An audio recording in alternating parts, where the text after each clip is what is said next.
So hey, what's up guys, we are back with a new video. This is Shivam. This is Neha And you are watching Beat Blaster.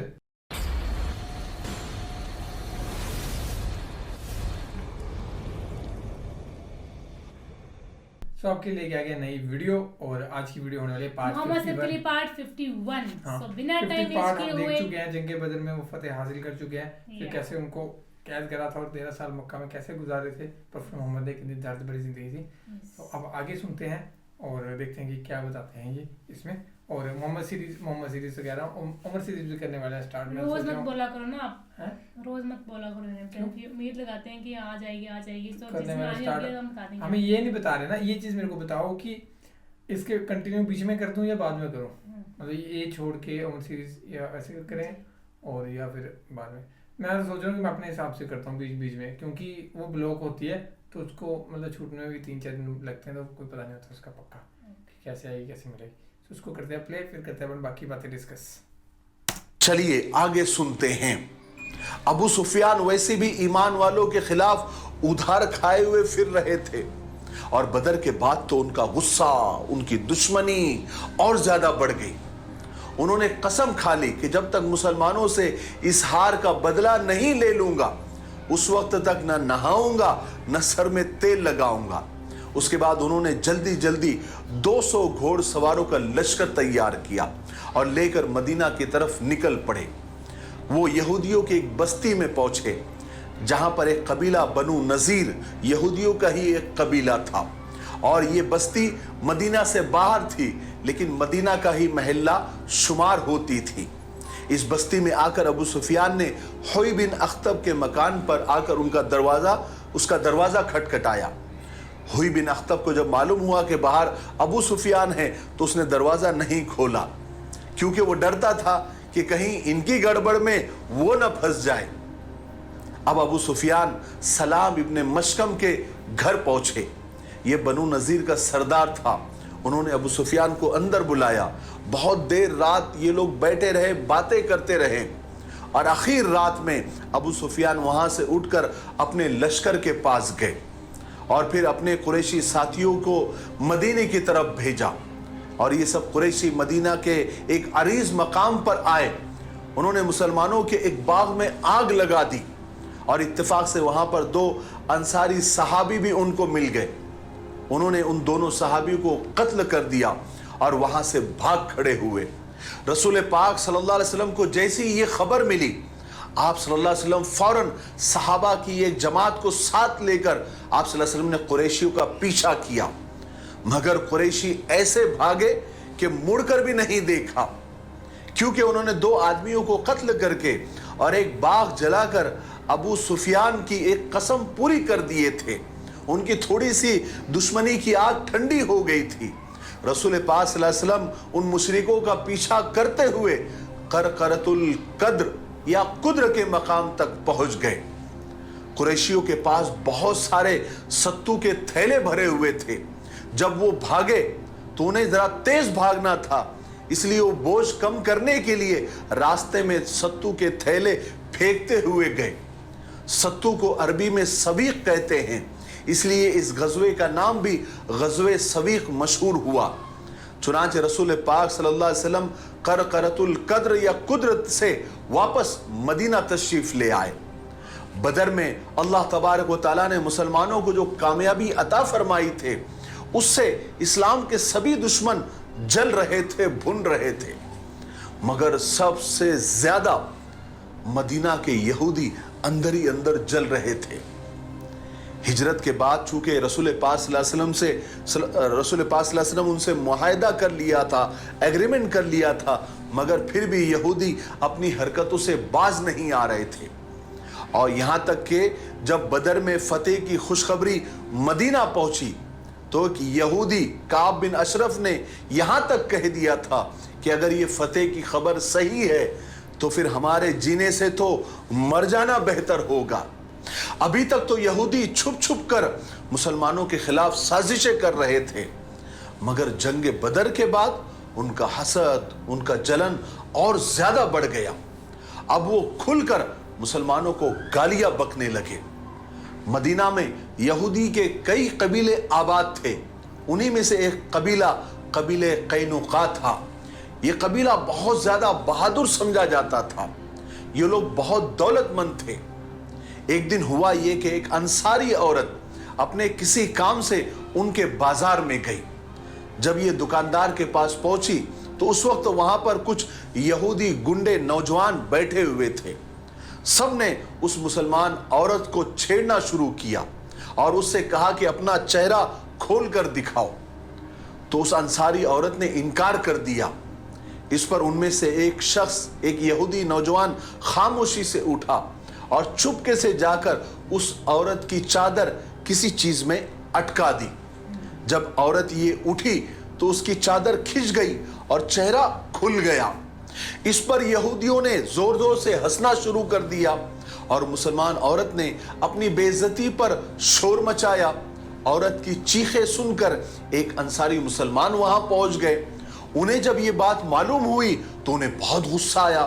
انہوں نے اس یہودی کو پکڑ لیا اور مار مار کے اسے ختم کر دیا۔ یہ دیکھ کر دوسرے یہودی بھی اس مسلمان صحابی سے لپٹ گئے اور انہیں قتل کر دیا۔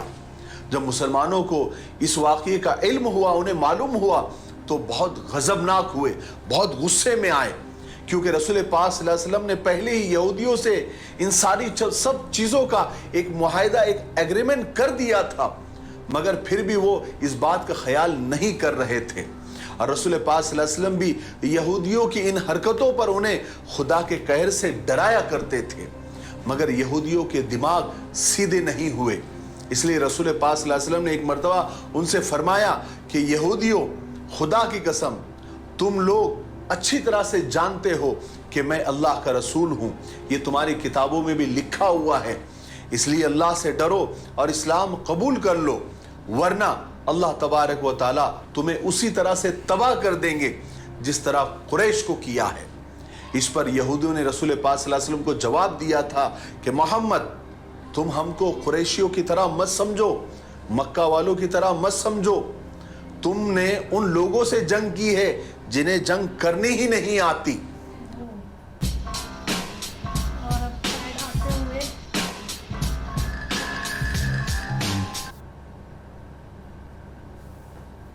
تم نے ہم سے جنگ نہیں کی ہے اب تک، جس دن جنگ ہو جائے گی تمہیں معلوم ہو جائے گا کہ ہم دوسروں کی طرح جنگ نہیں لڑتے، بلکہ ہمارے جنگ کرنے کے طریقے بڑے خطرناک ہیں، ہمارے سامنے دشمن ٹک نہیں پاتے۔ غرض کہ ان یہودیوں کی حرکتوں اور باتوں کی وجہ سے وہ معاہدہ، وہ ایگریمنٹ تقریباً ختم ہو گیا تھا۔ اور اس واقعے کے بعد تو مسلمان اور ایمان والے اور صحابہ غضبناک اور غصہ ہو رہے تھے۔ رسول پاک صلی اللہ علیہ وسلم نے قینوقا کے یہودیوں کے ساتھ جنگ کرنے کا ارادہ فرما لیا۔ آپ صلی اللہ علیہ وسلم نے صحابہ کے ساتھ قینوقا کی بستی میں تشریف لے گئے اور یہودیوں کا گھیراؤ کر لیا، محاصرہ کر لیا، اور یہودی اپنے حویلیوں میں بند ہو کر اور قید ہو کر رہ گئے۔ جب رسول پاک صلی اللہ علیہ وسلم محاصرے کے لیے قینوقا روانہ ہوئے تھے تو آپ صلی اللہ علیہ وسلم نے مدینہ میں حضرت بشیر ابن عبد المنذر کو اپنا قائم مقام اور جانشین بنایا تھا۔ بنی قینوقا کی جو یہودی تھے وہ مدینہ کے باہر رہتے تھے، جہاں ان کی حویلیاں وغیرہ تھی۔ اس قبیلے میں لڑنے والے کل 700 لوگ تھے، جن میں سے 300 باقاعدہ زرہ بختر پہنے ہوئے تھے۔ یہ لوگ نہ کھیتی باڑی کرتے تھے، نہ باغات لگاتے تھے، ان کی بڑی بڑی تجارتیں تھیں۔ ان کا دوسرا سب سے بڑا کام صرافہ کا تھا، یعنی یہ لوگ سنار تھے۔ غرض کہ یہ سب بڑے مالدار لوگ تھے، اور رسول پاک صلی اللہ علیہ وسلم نے ان کی بستی کو چاروں طرف سے اتنا زبردست گھیراؤ کیا، محاصرہ کیا کہ اسی محاصرے اور اسی گھیراؤ میں جب 15 دن گزر گئے تو وہ یہودی مالدار پریشان ہو گئے اور مجبور ہو کر انہوں نے ہار مان لی۔ اس کے بعد ایمان والوں نے ان سب کو گرفتار کر لیا۔ چونکہ یہ لوگ باغی تھے، ان کو قتل کی سزا دی جاتی تھی، مگر عبداللہ بن ابی ان کا معاہدہ بردار تھا، اس لیے اس نے رسول پاک صلی اللہ علیہ وسلم سے سفارش کی کہ آپ صلی اللہ علیہ وسلم ان پر رحم فرمائیں۔ حالانکہ رسول پاک صلی اللہ علیہ وسلم کو ان یہودیوں پر سخت غصہ تھا۔ मगर जब मुनाफिकों के सरदार अब्दुल्ला बिन उबई की मिन्नत समाजत जब हद से ज्यादा बढ़ गई तो आप सल्लल्लाहु अलैहि वसल्लम ने उनकी जान बख्श दी, मगर साथ ही आपने उन यहूदियों को यह हुक्म दिया कि तुम यहां से निकल जाओ, यानी जिला वतनी का हुक्म दिया। ये लोग मदीना छोड़कर वहां से चले गए और उनकी शरारतों के बदले में आप सल्लल्लाहु अलैहि वसल्लम ने और सहाबा ने उनके हथियार और उनके माल और दौलत को जब्त कर लिया। हजरत उबादा बिन सामित को आप सल्लल्लाहु अलैहि वसल्लम ने इस काम पर बाकायदा मुतय्यन किया कि वो अपनी निगरानी में इन यहूदियों को शहर से निकाल दे, शहर बदर कर दे। हजरत उबादा ने उन्हें शहर बदर किया और बनी कैनुका के यहूदी मदीना छोड़कर खैबर में जा बसे। उनका माल और दौलत हथियार मुसलमानों को माल गनीमत में मिले। उनमें से 5वां हिस्सा रसूल पाक सल्लल्लाहु अलैहि वसल्लम ने खुद लिया और ये हिस्सा पहली मर्तबा लिया गया।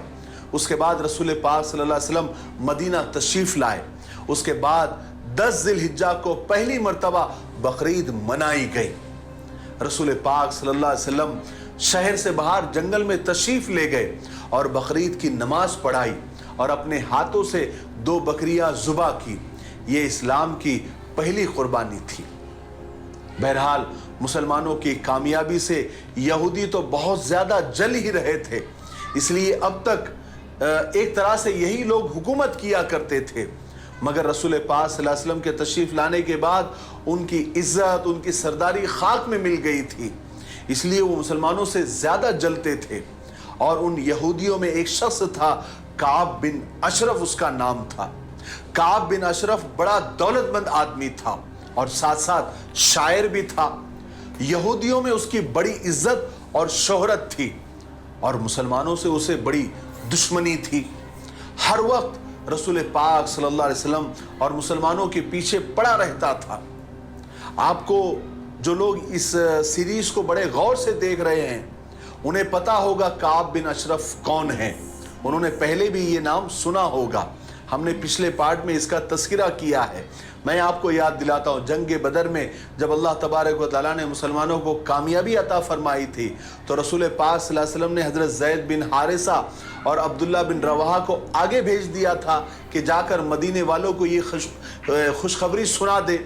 जब ये लोग मदीना पहुँचे और जब इन्होंने लोगों को खुशखबरियाँ देनी शुरू कर दी और काब ने जब सुना तो उसे तो आग लग गई थी।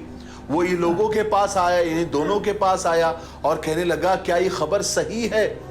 क्या तुम्हारा ख्याल है कि मोहम्मद ने उन तमाम सरदारों को कत्ल कर दिया है जिनका नाम तुम बता रहे हो? वो तो अरब के बड़े बड़े सरदार थे।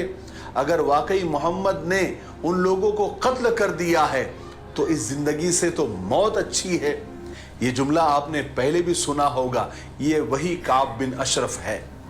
जब इस बदबख्त काब बिन अशरफ को अच्छी तरह से मालूम हो गया कि मुसलमान बदर में जीत चुके हैं और फतेह की खबर सही है, तो ये मक्का के सरदारों को रोने और कुरैश को भड़काने के लिए मक्का पहुंचा। वहां पर एक कुरैशी सरदार के पास ठहरा और वहां पर एक लड़की थी आतिका बिनते उमैस, उसने काब की बड़ी आवभगत की, उसे अपने पास ठहराया।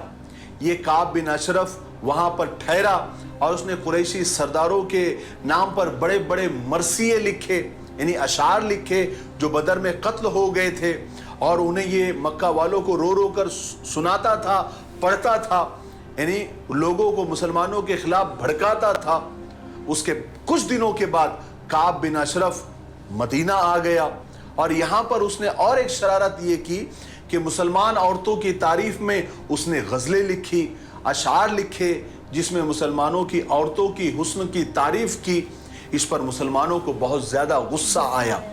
जब काब बिन अशरफ की ये हरकतें, नापाक हरकतें बढ़ने लगी तो एक रोज़ रसूल पाक सल्लल्लाहु अलैहि वसल्लम ने सहाबा से फरमाया कि कौन है जो काब बिन अशरफ को कत्ल करने का बेड़ा उठाएगा। इस पर जनाब मोहम्मद इब्ने मुसल्लमा ने जवाब दिया कि या रसूल अल्लाह, ये काम मैं करूँगा। आप सल्लल्लाहु अलैहि वसल्लम ने हज़रत मोहम्मद इब्ने मुसल्लमा को इस बात की इजाज़त दे दी और इस काम में मदद करने के लिए मोहम्मद इब्ने मुसल्लमा के साथ में दूसरे भी सहाबा खड़े हो गए। غرض کے ان سارے صحابہ نے مل کر بڑی ترتیب کے ساتھ, بڑی چالاکی اور حکمت کے ساتھ کعب بن اشرف کو موت کے گھاٹ اتار دیا, اسے جہنم رسید کر دیا. بہرحال غزوہ بدر میں جتنے بھی قیدی قید ہو کر آئے تھے ان میں ابو العاص بھی تھے. یہ رسول پاک صلی اللہ علیہ وسلم کے داماد یعنی جمائی تھے. آپ صلی اللہ علیہ وسلم نے اپنی صاحبزادی اپنی بیٹی حضرت زینب کا نکاح ان سے کر دیا تھا. آپ صلی اللہ علیہ وسلم یہ نکاح آپ صلی اللہ علیہ وسلم نے نبوت سے پہلے کیا تھا. اس کے بعد جب اللہ تبارک و تعالیٰ نے آپ کو نبوت کا اعزاز بخشا اور آپ صلی اللہ علیہ وسلم نے اسلام کی تبلیغ شروع فرمائی تو اماں جان حضرت خدیجہ رضی اللہ تعالیٰ عنہ مسلمان ہوئی. اس کے بعد آپ کی صاحبزادیوں نے بھی اسلام قبول کر لیا, مگر ابو العاص مسلمان نہیں ہوئے تھے بلکہ اسی کفر شرک میں مبتلا رہے. مگر ابو العاص اس زمانے میں بھی بہت شریف اور امانت دار آدمی تھے.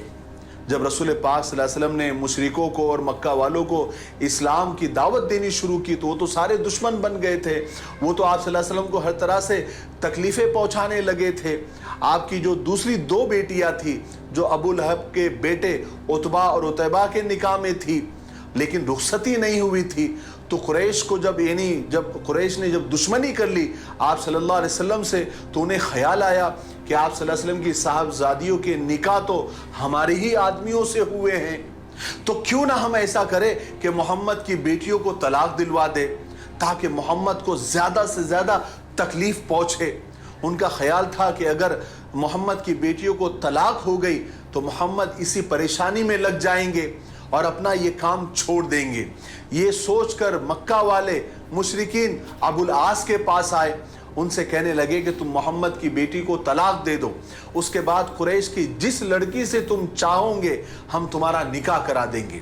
مگر ابو العاص نے انہیں جو جواب دیا تھا اس سے مکہ والے بہت مایوس ہو گئے تھے, کیونکہ انہوں نے کہا تھا کہ ہرگز نہیں, خدا کی قسم میں اپنی بیوی کو طلاق نہیں دوں گا, مجھے اپنی بیوی کے سوا قریش کی کوئی لڑکی پسند نہیں ہے. اس کے بعد قریش عتبہ اور عتیبہ کے پاس گئے, وہاں پر وہ اپنی چال میں کامیاب ہو گئے. انہوں نے عتبہ اور عتیبہ نے آپ کی بیٹیوں کو طلاق دے دیا اور قریش میں اپنی پسند کی لڑکیوں سے انہوں نے شادی کر لی. اس لیے آپ صلی اللہ علیہ وسلم ابو العاص کی تعریف فرمایا کرتے تھے. آج کے لیے اتنا کافی ہے, اس لیے اب ہم یہ تھا آج کا واقعہ کہہ رہا ہوں میں, تو آج کی یہ تھی. اور نیکسٹ دیکھتے ہیں اب کی کیا ہوگا فضل. اور اس میں نے یہ بتایا کہ یہودی کتنے زیادہ وہ ہوا کرتے تھے نا, طلاق دلوانے کا سوچ رہے ہیں, شادی کروا دی گئی اور ان کی بیٹیوں کی جو ہسبینڈ سے ان کی ہے نا, نیکسٹ دیکھتے ہیں کہ وہ ان کو آنے کے لیے ان کو توڑنے کے لیے کیا کیا کرتے ہیں. صحیح بات ہے نا, مطلب یہ مکہ والے مان نہیں دیا. میں تو یہ دیکھنا چاہتا ہوں کہ فائنلی کس دن وہ مانیں گے, مطلب وہ سارے کسی دن ایکسیپٹ کریں گے اسلام یا پورے کے پورے تباہی ہو جائیں گے. میں یہ چیز دیکھنا چاہتا ہوں لاسٹ کا نا, کیونکہ یار اتنا کچھ ہوا ان کے ساتھ مکہ والوں کے ساتھ, ان کو لائیو دکھ رہی ہے چیزیں نا, پھر بھی کچھ نہ کچھ. اگر آپ کو مطلب نہیں پسند ہے تو آپ اپنا رہو, ضروری کسی کی اس میں ٹانگ اڑانی ہے نا, اپنا رہو. آپ بار بار تنگ کرنے کی کوشش کر رہے ہو کسی کو نا, ایسا نہیں ہونا چاہیے. اور ریئل لائف میں بھی بات ہے کہ آپ اپنا میں رہو جیسا بھی ہے, اور جو دوسرا کرنا اس کو کرنے دو. تو یہ تھا, باقی 52 پارٹ دیکھیں گے, ویٹ کرنا. So guys thank you so much for watching the video. ملتے ہیں نیکسٹ ویڈیو میں.